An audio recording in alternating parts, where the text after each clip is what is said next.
Hi guys, it's Gemma from Fab UK.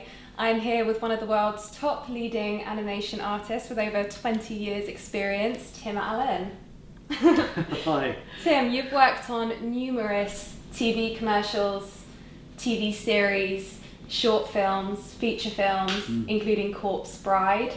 Your most recent work on Pinocchio has been nominated for an Oscar for Best Animated Feature Film. Congratulations. Thank you. Yeah, we're all obviously super excited. The attention Pinocchio's got has been phenomenal. I don't think I've ever worked on a film where the amount of positive feedback and yes, critical acclaim and awards and stuff has been. It's just been this rush of positivity. Yeah. So, but yeah, I've never done something that's had this much positive attention, and I'm kind of just soaking it up in a. As you should. Well, yes, you spend a long time. I was there for 8 months. So I was working a lot of my Saturdays. So you put a lot of your time and your energy and your love into your performance. So to see it be well received it feels good. It's satisfying, I'm just kind of just take it all in and enjoy it. So here you are at the top of your game so far. There's more to go. Much more to go, but how did your whole journey in animation start for you? Well, I guess the simple thing is I was always very into art, but at the age of around 17, 18, I was an art student who was a bit lost. I wasn't sure where to take it, and the one thing I knew was that, okay, I'm 18, I've got about 40, 50 years of career in front of me. I might as well try and do something that I enjoy. That was the one bit of clarity that I think made sense for this young, lost art student. And I was looking for model making courses. I liked doing things with my hands. And they happened to have an animation course at that university on the day I was there. And when someone said, "Is anyone here to see the animation course?" it just clicked. I thought, oh my God. And I had a look at the course, and it was this moment of going, oh my God, that's for me. That's the path I want to do. And I'd been a big Nightmare Before Christmas fan, Wind in the Willows. A lot of my favourite kids programs were stop motion. So the idea of making things and animation, bringing them to life, because between you and me and the internet, I played with toys until I was probably in my mid-teens. Yeah. So I loved creating worlds and coming up with characters. But the idea that you could do that for a living, that hadn't occurred to me. So when that became clear, you could be doing something like Nightmare Before Christmas for a living, that was a big aha moment. And it was off to university, and then the whole trying to get a job, which isn't easy. Yeah, so that's a different kettle of fish. What was your first opportunity? How did it come about? Well, I started off after uni. It's a bit like being an actor from drama school trying to get your first acting gig. So I'm trying to get my first stop motion and a puppet animation gig. And I was doing work experience on the first Bob the Builder series. I did some work experience on commercials. I went to Aardman. My first paid thing was I did a week making plasticine mouths for a Rice Krispies commercial. I just think it's amazing how you say my first paid thing, and I know every creative will be able to relate to that. Yeah. Because you have to hustle so hard to kind of get an opportunity, and then when someone pays you, it's like, wow, this is great. Yeah, you kind of feel to begin with that they're doing you a favour by letting you come in the door and do some test animation or make some little plasticine props or whatever it is. And I went to every company in the United Kingdom that I could find, calling them up and visiting them with my portfolio, and one by one they all said, thanks but no thanks. We don't have anything for you. And I had to keep telling myself, okay, they didn't say no, they said not yet. And I'll go around the block a bit and maybe try and come back, which is what happened. And 18 months later, my first paid gig was here in London, and it was a show for the BBC, educational counting. So it was Mexican gerbils, it was called El Nombre, and they are counting coins to work out if they can afford to get a jelly bean from the sweet machine. But much of the show was all about these gerbils standing around a table counting 1, 2, 3. So yeah, I'd say for about 6 of those 8 months, I was pointing at coins and putting coins into piles. But you're doing, day after day, you're doing 8 hours a day of movement, gestures, what about this? What about this? How about this? Or hand gestures, hand gestures, hand gestures. So through doing it, you're developing more of a muscle memory for how to animate the positions. Because obviously I'm moving the puppet frame by frame, and I'm moving the puppet about 12 or 25 times to get every second of animation. So knowing where to put it, you're not born knowing that, but by doing it again and again and again, you're starting to build a muscle memory of how to feel the movement. It's like the definition of attention to detail. Yeah, because you could do that same hand gesture in so many different ways that say a different thing. So if everyone had the same sentence to say, we'd all say it a little bit differently. So it was about learning, if I do it like this, it gives this effect, versus if I do it like that, it gives a different effect. So I was learning my craft doing lots of relatively low quality kids shows, and like an actor, the film you're working on finishes, and you've got to get the next gig. So I was looking for the next job, and that was another kids show somewhere else. Bits of Postman Pat, Fireman Sam, Fifi and the Flower Tots, and each one's a bit different. You've got a different director, you've got different puppets. The studios have got different ways of operating. So I was having to adapt to different environments and working with different people, different responsibilities you have on different studios. So I guess my mental toolbox of ways of approaching things was growing and growing and growing. So the kids series stuff for about 5-6 years, that really helped me learn the basics of my craft, ready for bigger and more prestigious productions. I think that says a lot as well, because you did that degree, you had the training, but really what you're saying is most your learning and growth came from being on the job and working, and probably learning from people that were well into their career. Yes, and I can pick up their tips and tricks and even learn from their mistakes. When I teach, I like the philosophy from the 1980s Karate Kid film, the wax on, wax off, wax on, wax off, repeat, repeat, repeat, repeat. And I think in my first job as an animator, I realised that in 2.5 months of doing it 9 till 6 every day, I'd had as many hours doing it as 3 years at university. So I quickly realised the practice of doing, wax on, wax off, wax on, wax off. That's why I see it as like you're learning it becomes more of a muscle memory over time. So that is the practice, practice, practice. There's no getting away from practice, practice, practice. 100%. And what would be I know this is probably rough, but the average length of work, for example, a film like Pinocchio would take? So a feature film, how many hours is put into that? Oh, I don't know if I could break it down into hours. We're in many digits. Yeah. The main shoot is around 18 months normally.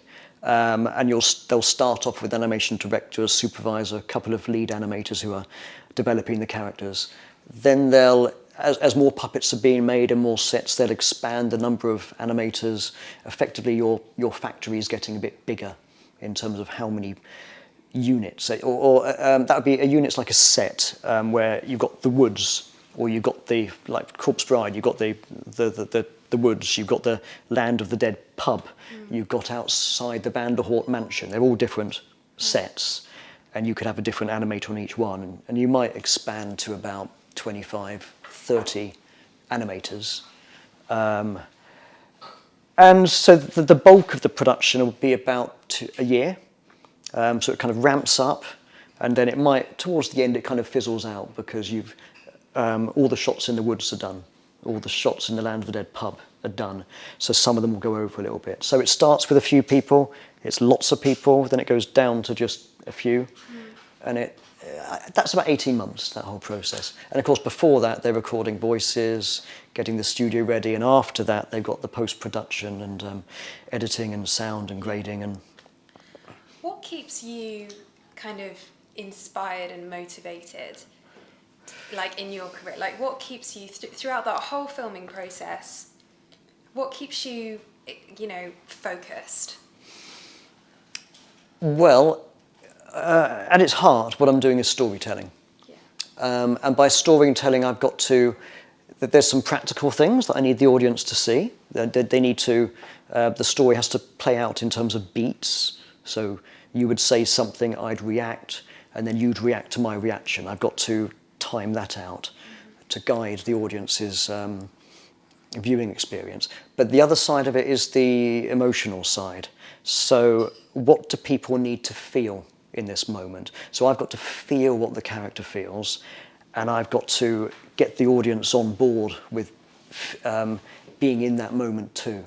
So it could be a moment of panic, like Barkis, it's all gone wrong for him on Corpse Bride, and he's got to get all the money and get out of here. And this sense of urgency and panic, I have to emote that for the audience to feel. Or it could be a moment of peace, a moment of love. My friend Tim was doing a lot of shots on Corpse where Victor and Victoria were looking into each other's eyes and having the whole eyes darting, scanning a face, and I want to say I love you, but I'm terrified of saying it.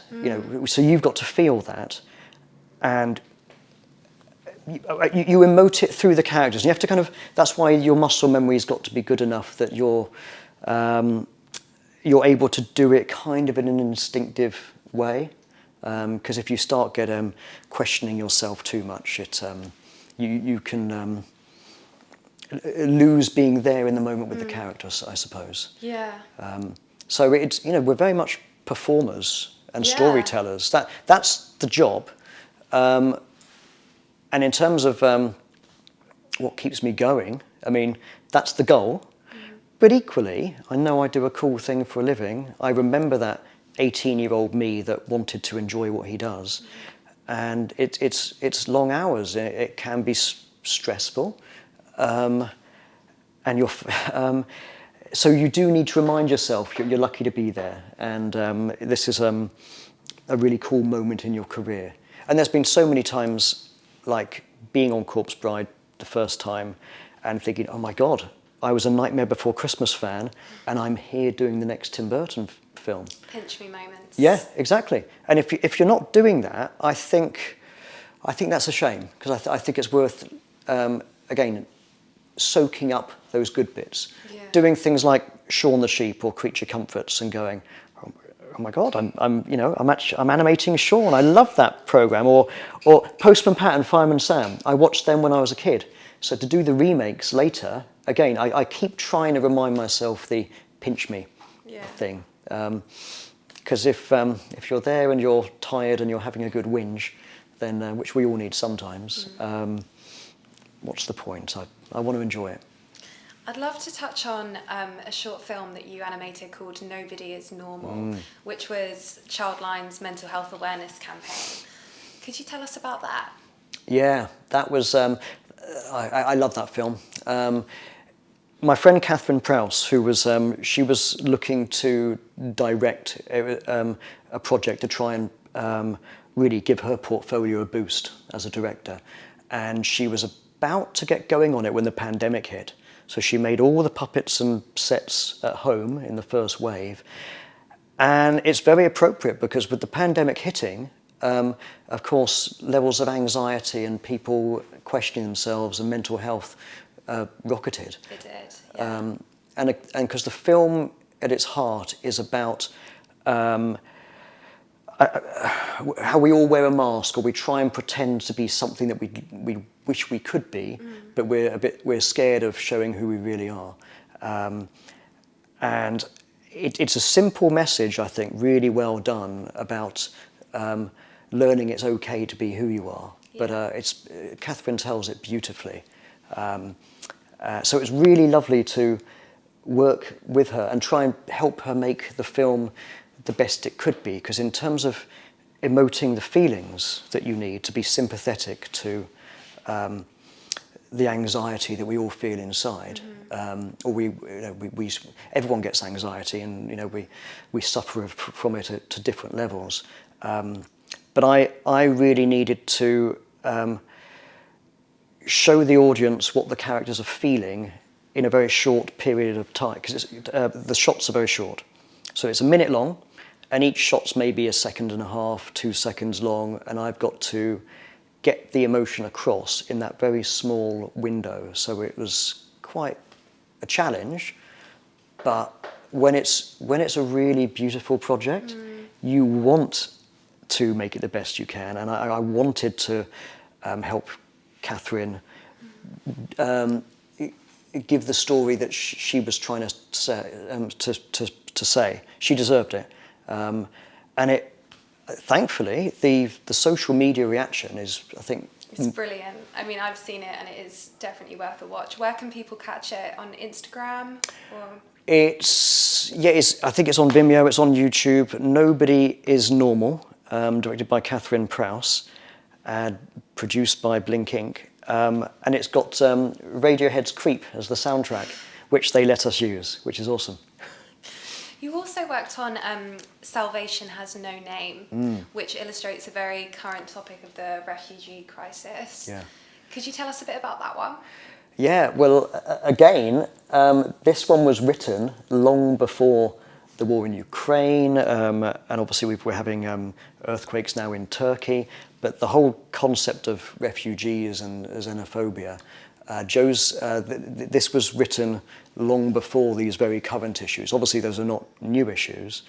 I saw Joseph Wallace pitch Salvation Has No Name to try and get funding in 2018 in Animators, which is a Polish stop-motion forum. And he did the most impassionate sales pitch of what he wanted this film to be. You could see how much he believed in this idea, and he was very clear in what the idea was. And we had a coffee a day or two later, where he asked if I'd be interested, and he had so much conviction in his idea, and it was about such a powerful and difficult topic of refugees that I thought, again, I believe in you, Joseph. I want this film to become a reality. What can I do? Of course, the pandemic happened, and that made me working with him a bit trickier than planned, logistically, but I was able to be involved as a guest animator a bit later on. So for me, to see young up-and-coming directors who, because it's not easy getting funding to make a short film where you can, and you're making your film. It's not that you're doing a commercial and it's someone else's idea. To get your idea and your style made your way. It's lovely to see new up-and-coming directors, and if I can get involved and help them to achieve their vision, that's a blessing for me. And then years down the line, these guys are getting more and more films and commercial work, and it helps. And they think of you. They do. It perpetuates. Yeah. But it's great for everyone to see more work happening. That's more jobs. That's more. I think it makes the stop motion world a bit of a friendlier place when there's people who've helped each other out and had a shared experience together, trying to get this project done with little time, little budget, little sleep often, but you then have that shared experience of working on something together, and that forms this bond. So I feel very lucky to have been part of all these bubbles where we're in the trenches together trying to get this thing made. 100%, and I think it's a well-known fact that the industry, whether you're in production, on camera, it's hard. It is about, that old saying, it's who you know, which sounds a bit cold, but I don't think, I think it's true, but I think it's mainly about building relationships with people. Would you agree? Yeah, and it's a life thing. It's not just film or animation. But the nature of what we do, where you work on a project and it's finished, and then people got to go their separate ways and find the next thing. Inevitably, you're networking more by getting to know more people, by having these shared experiences. So yes, it's who you know thing. It sort of becomes natural in that I call it creating opportunities. By being involved with people and helping people out or trying to be reliable, people think well of you, they recommend you, they think of you when the next thing comes. Or they say, well, we haven't got anything, but there's this other thing happening in that other city. Get in touch with them in a month's time. And so it does become a network of contacts, but that almost sounds cynical. You want good people that want to create good work, and you want that environment of as many people like that as possible. The best work can be created in the best environments. Yeah, and when you're working that hard on a project, and you're with each other a lot, by the sounds of it. Yeah. And there is stress, there is fallouts, and there are personality clashes. That all happens.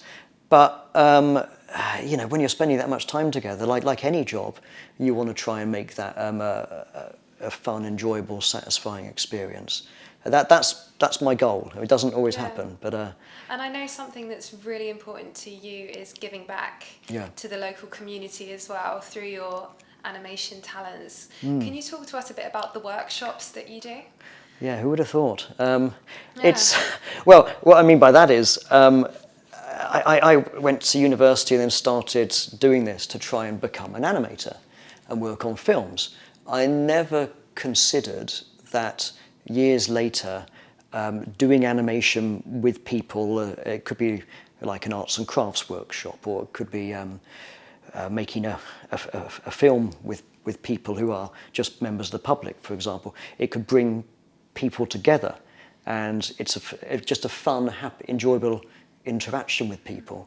But yeah, what I've noticed is when I turn up to do a workshop, I bring a box of plasticine and some cameras and computers, and the idea is that people actually have fun making something creative. I often don't need to give them much of a brief. They just go off on one and tell stories. It doesn't matter if it's adults or kids. Suddenly everyone becomes a child and they start playing, and you can see people light up. So that's been lovely to see the positive vibes doing stop motion has. Never expected that. And what kind of background do you have to come on a workshop, or is it open to everyone or a specific type of person? I have done different things for different people. I've done kids ones where they just come and, good luck controlling them. I bet they love it. Yeah, they'll. I can try and tell them what to do, and they'll do whatever they feel like. So they're almost easy.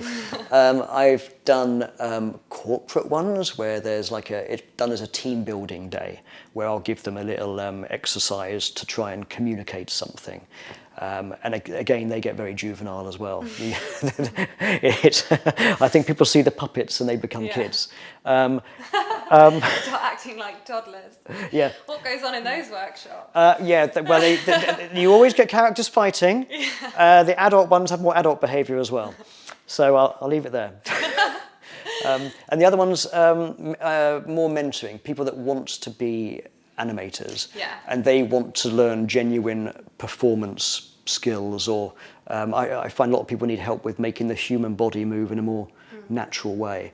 So them I make a bit more advanced. I did a 4-week one at Pinewood Studios once, and I'm going to, I think after my current project, I'm looking to maybe do one here where I live at London City Island, to do a week. Learning body language, realistic human movement. That's enough for a week, believe me. But I'm thinking to do a week's sort of special class for whoever wants to come and do it. Okay, so if we have any aspiring animators, we'll link Tim's website below where you can find his workshops. Yeah, when I've got a moment to put it all together. So you mentioned your current project. We know what it is. I know everyone would love to know what it is. Yes, I'm doing Chicken Run 2 at Aardman Animations. And because we're mid-production, of course, I'm sworn to secrecy. I'm sure I'm allowed to say we've had a test screening. Really loved it. Really loved it. Yeah, came out with wide eyes, and it's fun. I mean, the first one is it's so well loved. I think people are going to get really excited for this. And it's been really interesting when you tell people what you're working on. It's been a long time since Chicken Run 1, which was 2000, and it's still the highest grossing box office stop motion film. But when you tell people what you're working on, their eyes light up and they go, oh, Chicken Run. Oh, I loved the first one. So a bit like me working on Shaun the Sheep or Postman Pat or whatever elicited other childhood feelings. I forget how many people were little kids when the first Chicken Run came out. So for a lot of people, it's their Christmas movie or it's their childhood movie. So I'm getting a lot of wide eyes. You're so right about the Christmas movie. I'm sure everyone can relate to that. It is a Christmas movie that you watch at Christmas, isn't it? Just like Die Hard. And how random is that? Chicken Run. I know. I guess it's the new Great Escape. Yeah. Okay, well, thank you so much, Tim. It's been an absolute pleasure speaking with you. My pleasure. Just one last question. If you could give, yourself, however many years ago when you were starting out, one piece of advice, what would it be? Oh, well, there are things along the lines of, I mentioned earlier about you're always looking to create opportunities and build relationships. That's a bit vague, but as I mentioned, you're always interacting with people you've worked with before or new people, and building relationships, creating opportunities to get involved with other people. It's vague, but I'd say that's the general structure. The other thing I'd say is about change. And when I started this, I was sending my VHS showreel out to companies and trying to knock on their door. And obviously things have changed. We now have social media and streaming, and AI is coming in. There's always something new. So I would say basically I was looking at a 40, 50-year career in front of me. You can imagine in 40, 50 years, technology is going to change massively. It already has in the over 20 years I've been doing this. So I'd say, another general point I'd say to a young me was that change is natural. Change is going to happen whether you like it or not.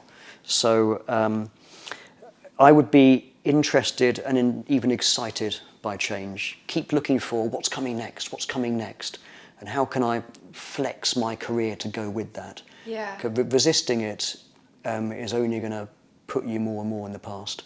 Yeah.